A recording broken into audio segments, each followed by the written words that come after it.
When a Nigerian in the diaspora want to buy a property, their first point of contact is usually their family and friends.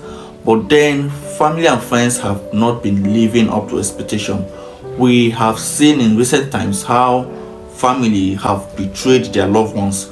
Loved ones who are in the diaspora, they have worked so hard for their money and they keep sending money down to Nigeria to build a house, to buy a property in their name. But unfortunately, a lot of people have been betrayed. A lot of people have been heartbroken as a result of what families and friends have done to them. And some Nigerians, they have vowed never to repeat that, never to entrust their money to a family or to a friend. And some of them have been scammed by some scammers that are not even family and friends. So today in this video, I'm going to be revealing how a Nigerian that is in the diaspora that want to invest back home, how they can conduct due diligence on the property they want to invest, how they can be sure that what they paid for is what they are getting, and whenever they come back to Nigeria, they are certain that they are going to meet the property that they have worked so hard to acquire.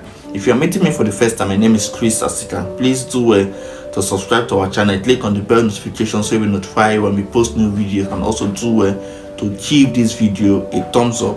Don't believe everything they tell you. It is important that before you go ahead to acquire a property, it is important that you do your own research.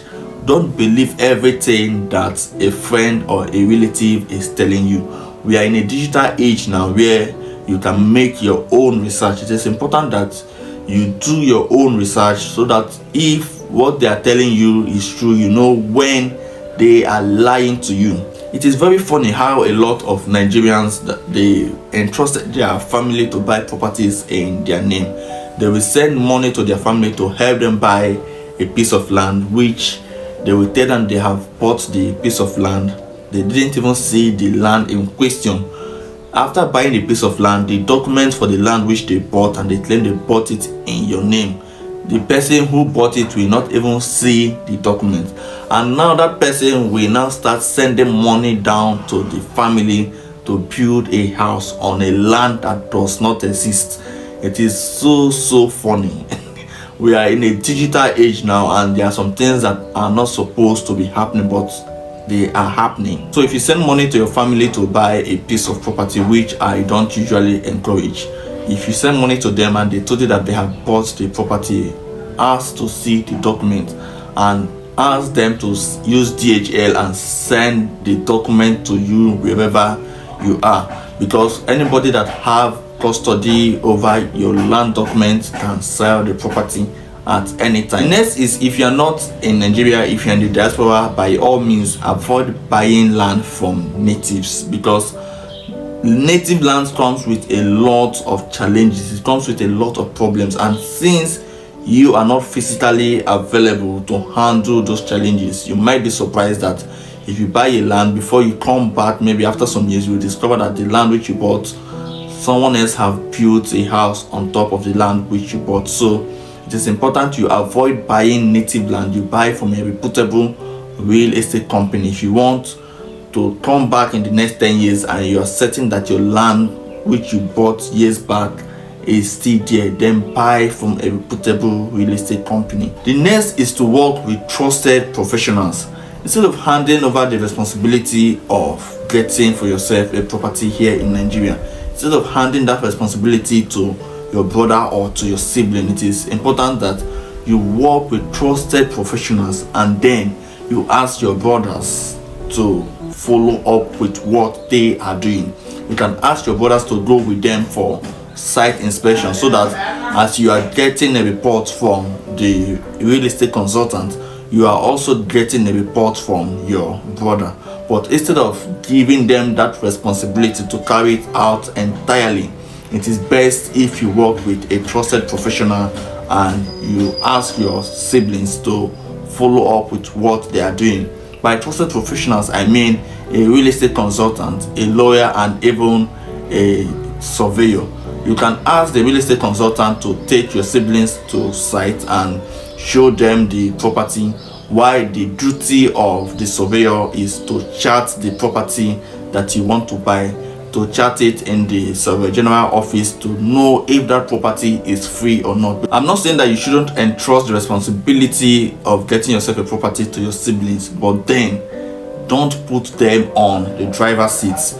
You entrust that responsibility to professionals and you ask your siblings to tag along, because if you entrust the responsibility to your siblings to do everything, and if at the end they didn't do anything, there is absolutely nothing you can do.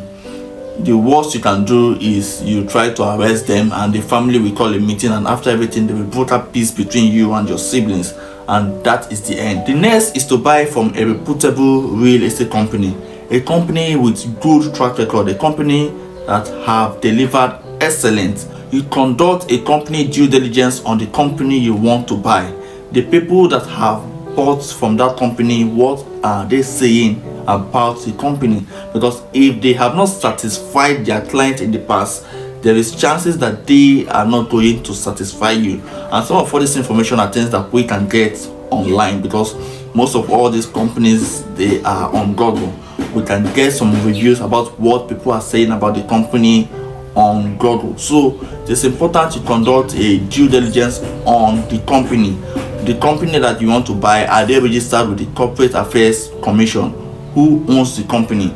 Conduct some research and know very well if the company you want to buy, if it is a reputable company or not. Next is never pay money to a realtor's account. Is it that realtors cannot be trusted? Of course that is not the case, but then you don't know who to trust, and also you don't know who the black sheep among the white sheep is. So it is important that if you want to pay for a property, you pay directly to the corporate account of the company that owns the property, not to a realtor. And at the same time, if you are dealing with your brother, you ask him to provide the company account details of the company that owns the property, instead of paying money to his account to buy for you.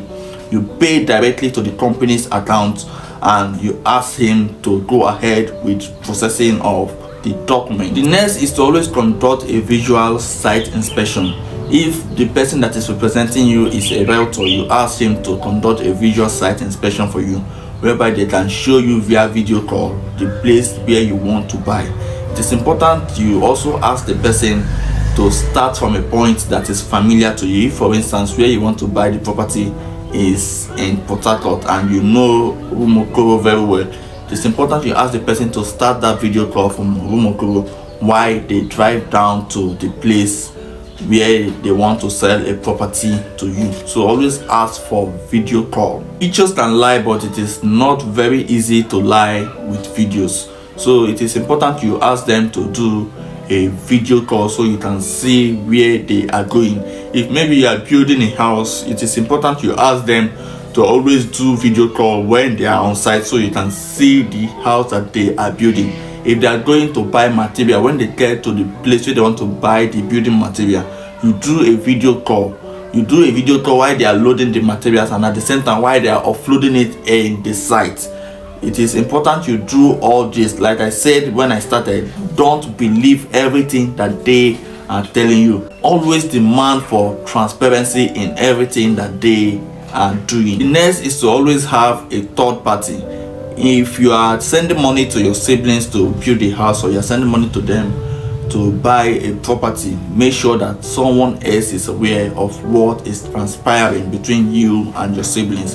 If you send money to buy building material, make sure that someone else is aware, not just between you and your sibling, in case things go wrong later. If you do all what I have mentioned in this video, then be rest assured that you are making the right decision and you are not going to fall into any scam or any regret. In my next video, I'm going to be showing you how you can shop for properties in Nigeria from wherever you are in the world, be it UK, be it Germany, be it the United States of America.